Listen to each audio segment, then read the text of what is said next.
है।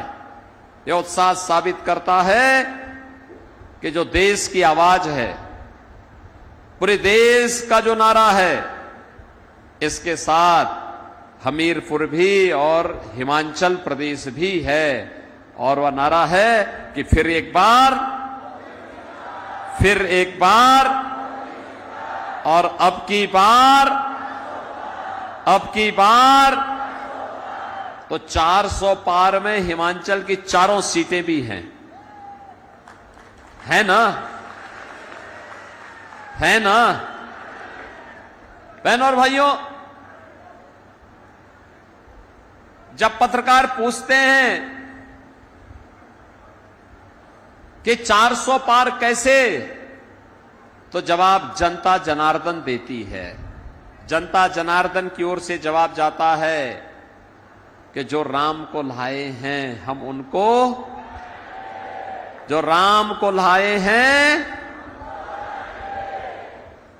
और दूसरा, जनता कहती है कि राम भक्त ही राज करेगा दिल्ली के सिंहासन पर। राम भक्त ही राज करेगा दिल्ली के। बहनों और भाइयों, 500 वर्षों का इंतजार समाप्त हुआ। अयोध्या में रामलला विराजमान हुए और अयोध्या में राम मंदिर में 500 वर्षों का इंतजार समाप्त हुआ। पूरा देश, पूरी दुनिया प्रफुल्लित थी। जहां कहीं भी सनातन हिंदू धर्मावलंबी है, अभिभूत था। अभिभूत इस बात के लिए था कि अपनी आंखों से अपने रामलला को, भगवान रामलला को अयोध्या में विराजमान होते हुए देख रहे हैं। लेकिन बहनों और भाइयों, एक जगह लोगों में शोक की लहर भी थी और वह थी कांग्रेस में। कांग्रेस पार्टी मौन थी। कांग्रेस पार्टी ने अयोध्या का आमंत्रण ठुकरा दिया था। कांग्रेस ने कहा, आज भी कांग्रेस के बुद्धिदाता कहते हैं अयोध्या में राम मंदिर का निर्माण नहीं होना चाहिए था। इनके सहयोगी कहते हैं अयोध्या में राम मंदिर का निर्माण बेकार हुआ। हमने कहा, राम मंदिर का निर्माण तो श्रद्धालुओं की उपस्थिति बताती है कि अच्छी हुई है, लेकिन तुम्हारी बुद्धि बेकार हो गई है, इसलिए तुम राम मंदिर को बेकार कह रहे हो। बहनों और भाइयों, हम एक नए भारत का दर्शन कर रहे हैं। मोदी जी के नेतृत्व में एक नया भारत। दुनिया के अंदर सम्मान बढ़ा है। आज दुनिया के अंदर कहीं संकट आता है तो दुनिया भारत की ओर देखती है और मोदी जी की ओर देखती है। देश की सीमाएं सुरक्षित हुई हैं। पहले घुसपैठ होती थी, अब घुसपैठ रुक गई, समाप्त। और अब तो आतंकवाद और नक्सलवाद भी देश के अंदर समाप्त। आतंकवाद और नक्सलवाद समाप्त। अब तो कहीं आतिशबाजी करते हुए पटाखा जोर से फट जाए तो पाकिस्तान सफाई देता, कहता साहब मेरा हाथ नहीं है। उसे मालूम है ये नया हिंदुस्तान है, ये हिंदुस्तान छेड़ता नहीं है, लेकिन अगर कोई छेड़ता है तो उसको छोड़ता भी नहीं है। एक सुरक्षित हिंदुस्तान, आतंकवाद और नक्सलवाद को समाप्त करने वाला हिंदुस्तान और विकास के बड़े बड़े कार्यों के बारे में यहां अनुराग जी ने बताया। हिमाचल प्रदेश के बारे में पूरे देश के अंदर अगर आप जाएंगे, 2 लेन, 4 लेन, 6 लेन, 12 लेन के हाईवे, रेल में वंदे भारत, अमृत भारत, नमो भारत की ट्रेन, मेट्रो की सुविधा, रोपवे की सुविधा, एम्स। मैं धन्यवाद दूंगा और अभिनंदन करूंगा अनुराग जी का और नड्डा जी का, आदरणीय प्रधानमंत्री जी का, जिन्होंने हिमाचल प्रदेश में भी एम्स की स्थापना कर दी है। प्रधानमंत्री जी स्वयं पधारे थे। बहनों और भाइयों, आज ट्रिपल आईटी भी अनुराग जी यहां लेके आ गए। IIT, IIM, triple IT, NIT, world class university और सेंट्रल यूनिवर्सिटी भी आपके यहां बन चुकी है। बहन और भाइयों, कैसे विकास होना चाहिए और कैसे विरासत का सम्मान होना चाहिए, मॉडल देखना हो तो अनुराग जी ने भी यहां बनाया और देश के अंदर भी मॉडल आज आपको देखने को मिल रहा है। और हम लोग तो यूपी में कहते हैं अयोध्या में रामलला का मंदिर बन गया है, काशी में काशी विश्वनाथ धाम बन गया है, अयोध्या और काशी का काम संपन्न। अब हम लोग मथुरा की तरफ भी तेजी के साथ बढ़ रहे हैं। बहनों और भाइयों, आज तो मैं आया हूं आपके पास मोदी जी के नेतृत्व में। आप देखते होंगे सरकार सम्मान भी कर रही है, सम्मान भी दे रही है, सुरक्षा भी दे रही है, विकास भी करा रही है, गरीब कल्याणकारी योजनाओं का लाभ भी दे रही है, विरासत भी है, विकास भी है। लेकिन इस चुनाव में कांग्रेस के नेतृत्व में इंडी गठबंधन भी है। ये भानुमति का पिटारा है। जितने दल हैं उतने ही खेमे हैं। कांग्रेस के साथ जितने सहयोगी हैं, आम आदमी पार्टी पंजाब में सरकार चला रही है, लेकिन कांग्रेस और आम आदमी पार्टी दोनों अलग अलग लड़ रही हैं। टीएमसी इंडी गठबंधन का हिस्सा है, लेकिन बंगाल में कांग्रेस और टीएमसी एक दूसरे के खिलाफ लड़ रहे हैं। बहनों और भाइयों, हर राज्य में इनके यही हाल है। एक केवल इनका मुखौटा है गठबंधन। सच्चाई तो इनकी ये है, जब ये स्वयं एक नहीं हो सकते हैं तो देश को क्या ये एकजुट कर पाएंगे। बहनों और भाइयों, इनका घोषणा पत्र तो अगर आप देखेंगे आपको लगेगा कांग्रेस का घोषणा पत्र, आपको लगेगा कांग्रेस का घोषणा पत्र यह देश के सबसे प्राचीन, सबसे पुराने राजनीतिक दल का नहीं, बल्कि किसी मुस्लिम लीग का संस्करण इनके साथ आ गया है और मुस्लिम लीग का दस्तावेज कांग्रेस आज प्रस्तुत कर रही है। कांग्रेस कहती है सत्ता में आएंगे तो पर्सनल लॉ लागू करेंगे। पर्सनल लॉ लागू करने का मतलब जानते हैं आप? पर्सनल लॉ लागू करने का मतलब, पर्सनल लॉ लागू करने का मतलब तालिबानी शासन। बेटी स्कूल नहीं जा पाएगी, बहनें ऑफिस और बाजार नहीं जा पाएंगी, बुर्का पहन करके घर के अंदर दुपक के रहना पड़ेगा।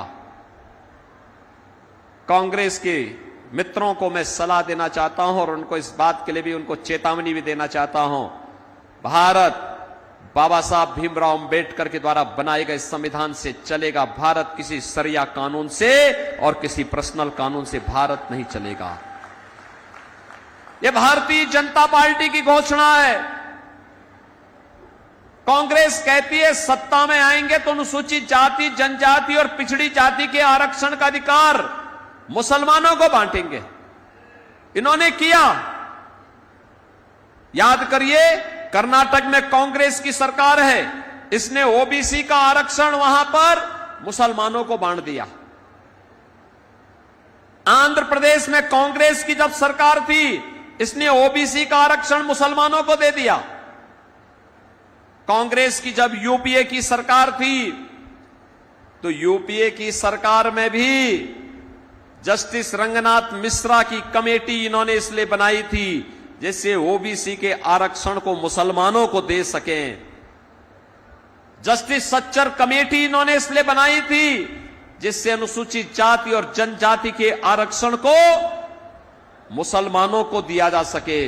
वो तो भारतीय जनता पार्टी ने विरोध किया था। अनुराग सिंह ठाकुर जी उस समय सांसद थे। हम लोगों ने संसद में पुरजोर विरोध किया था कांग्रेस का। हम लोगों ने कहा था कि हम कांग्रेस की मंशा को सफल नहीं होने देंगे। और बहनों और भाइयों, आज अपनी घोषणा पत्र में फिर वे कहते हैं, फिर वे इसी बात को कहते हैं। आज मैं आया हूं आपसे कहने के लिए, कांग्रेस कहती है, राहुल गांधी से किसी ने पूछा सत्ता में आएंगे तो क्या करेंगे, तो राहुल गांधी ने कहा गरीबी हटाएंगे। दादी ने नारा 1970 में दिया था, 54 वर्ष के बाद भी नाती वही नारा लगा रहा है, गरीबी हटाएंगे। आप सोचो, श्रीमती इंदिरा गांधी ने 1970 में कहा था गरीबी हटाने का नारा, लेकिन 54 वर्ष के बाद भी कांग्रेस वही नारा दे रही है। जब पत्रकार ने पूछा कैसे हटाएंगे, कहा एक झटके में हटा देंगे। कहा एक झटके में का मतलब, कहा सभी भारतीयों की प्रॉपर्टी का सर्वे कराएंगे, एक्सरे कराएंगे। एक्सरे करा करके सर्वे होगा और फिर उनके बाप दादों ने, ग्रैंडफादर, फादर, मदर ने जो संपत्ति बनाई है, उस संपत्ति पर विरासत टैक्स लगाएंगे। विरासत टैक्स का मतलब आधी प्रॉपर्टी ये लोग आपसे ले लेंगे और आधी प्रॉपर्टी लेकर के पाकिस्तान, बांग्लादेश और अफगानिस्तान से आए हुए घुसपैठियों में उसको बांटने का काम करेंगे। क्या आप इसको स्वीकार करेंगे? क्या हमीरपुर इसको स्वीकार करेगा? क्या? अरे खून पसीना आपके पूर्वजों का, और डकैती डालने के लिए कांग्रेसी कहां से आ जाएंगे? क्या आप इनको डकैती डालने की छूट देंगे? क्या बहन और भाइयों, कांग्रेस का यह विरासत टैक्स औरंगजेब का जजिया कर है। और मैंने इसीलिए कहा ना, इनका घोषणा पत्र में मुस्लिम लीग आ गई है, क्योंकि औरंगजेब की आत्मा इनके अंदर घुस गई है। अब ये कह रहे हैं कि हम जजिया कर लगाएंगे, विरासत टैक्स के नाम पर जजिया कर लगाएंगे।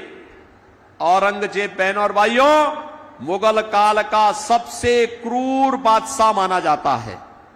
काशी में काशी विश्वनाथ मंदिर इसी दुष्ट ने तोड़ा था। मथुरा में भगवान कृष्ण की जन्मभूमि पर मंदिर इसी दुष्ट ने तोड़ा था। कोई मुसलमान भी अपने पुत्र का नाम औरंगजेब नहीं रखता है, क्योंकि औरंगजेब ने पहले अपने भाई की हत्या की, फिर अपने बाप को जेल के अंदर बंद कर दिया था। और उसका बाप शाहजहां के बारे में अगर पढ़ना है, पटना की खुदा बख्त लाइब्रेरी में जाकर के पढ़िए। शाहजहां कहता है कि दुष्ट कमबख्त औरंगजेब, तुझ जैसा पुत्र किसी को पैदा न हो। तूने जीते जी एक एक बूंद पानी के लिए मुझे तरसाया है। अरे तुझसे अच्छे तो ये हिंदू हैं जो जीते जी अपने बड़े बुजुर्गों का सम्मान करते हैं और मरने के बाद श्राद्ध और तर्पण करके अपने पितरों को जल देने का काम करते हैं।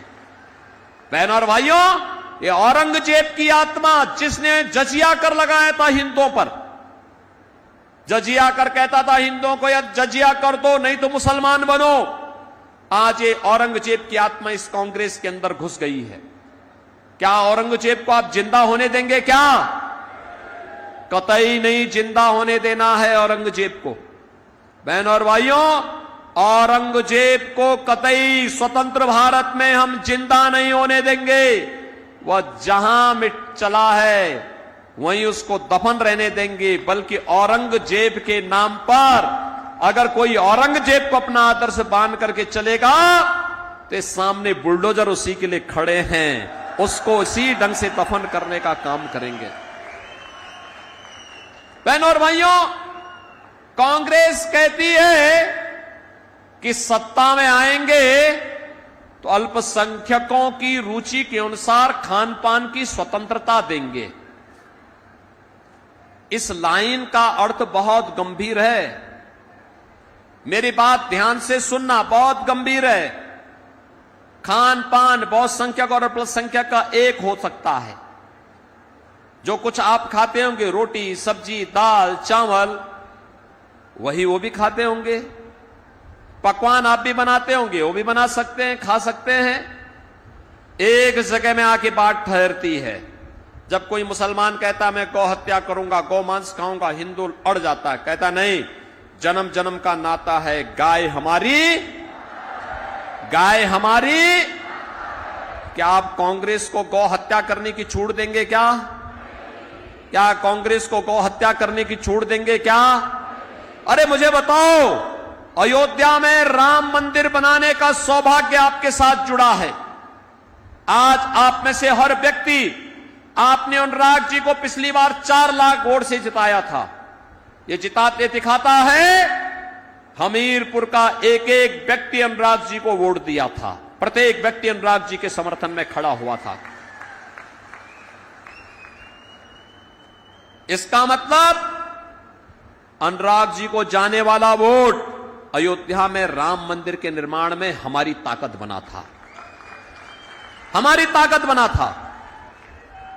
तो अयोध्या में राम मंदिर निर्माण का जो सौभाग्य आपके साथ जुड़ा है और जो पुण्य आपके साथ जुड़ा है, कांग्रेस को वोट देके जो गौ हत्या कराएंगे, ये गौ कसी कराएंगे, ये पाप हम अपने सिर के ऊपर कतई न लें, कतई न लें। अरे आप तो सौभाग्यशाली हैं, आप सौभाग्यशाली हैं।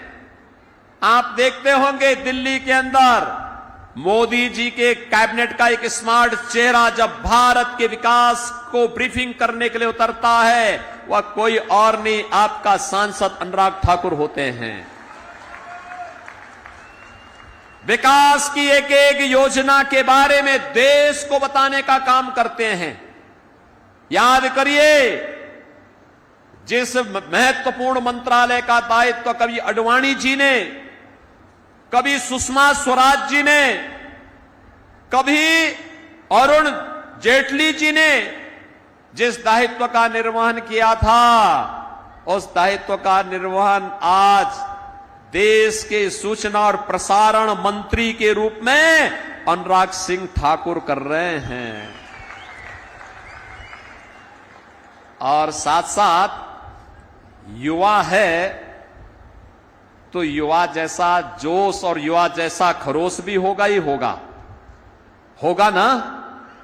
आप मुझे बताओ, एक कांग्रेसी जीवन भर ओलंपिक में, कॉमनवेल्थ में एक टीम भेजते रहे, लेकिन अनुराग जी मैं आपका अभिनंदन करूंगा, आप जब से युवा और खेल मंत्री बने हैं भारत सरकार के, आपने देश में युवाओं के अंदर जो जोश पैदा किया है। भारत की टीम ओलंपिक में अब तक की सर्वाधिक मेडल जीत करके आई है, पैरा ओलंपिक में सर्वाधिक मेडल जीत करके आई है, और कॉमनवेल्थ में भी सर्वाधिक मेडल जीत करके आई है। बहन और भाइयों, अनुराग जी ने तो यहां हमीरपुर में तो जगह जगह स्टेडियम बना दिए, लेकिन पूरे देश के अंदर भी वो बना रहे हैं। हर जिले में इन्होंने खेल का एक सेंटर स्थापित कर दिया, खेलो इंडिया सेंटर स्थापित कर दिया है, हर जिले में कर दिया है। और जब उन्होंने जिले में किया तो उत्तर प्रदेश में मैं उसको ब्लॉक स्तर पर लेकर के चला गया। स्टेडियम, हर जगह स्टेडियम, मिनी स्टेडियम। युवा के बारे में सोचने वाला व्यक्ति युवा है तो युवा के बारे में सोचेगा, और उन्होंने किया। अभूतपूर्व कार्य हुआ, जो कभी 70 वर्ष में नहीं हुआ, वह 5 वर्ष में अनुराग जी ने करके दिखा दिया है कि हिमाचल का बेटा केवल हिमाचल के लिए नहीं, भारत का बेटा बनकर के कार्य कर रहा है, हिमाचल का नाम रोशन कर रहा है। और बहनों और भाइयों, आज देश इसको देखता है, अनुभव करता है। अब भारत की टीम दुनिया के अंदर सर्वाधिक मेडल जीतने वाली टीमों में से एक है, चाहे वह ओलंपिक हो, चाहे वह पैरालंपिक का हो, चाहे वह कॉमनवेल्थ का हो, चाहे वह एशियाड का हो। और अनुराग जी के नेतृत्व में तो भारत ने तय कर लिया है 2036 में ओलंपिक भी हम भारत के अंदर कराने की तैयारी करा रहे हैं।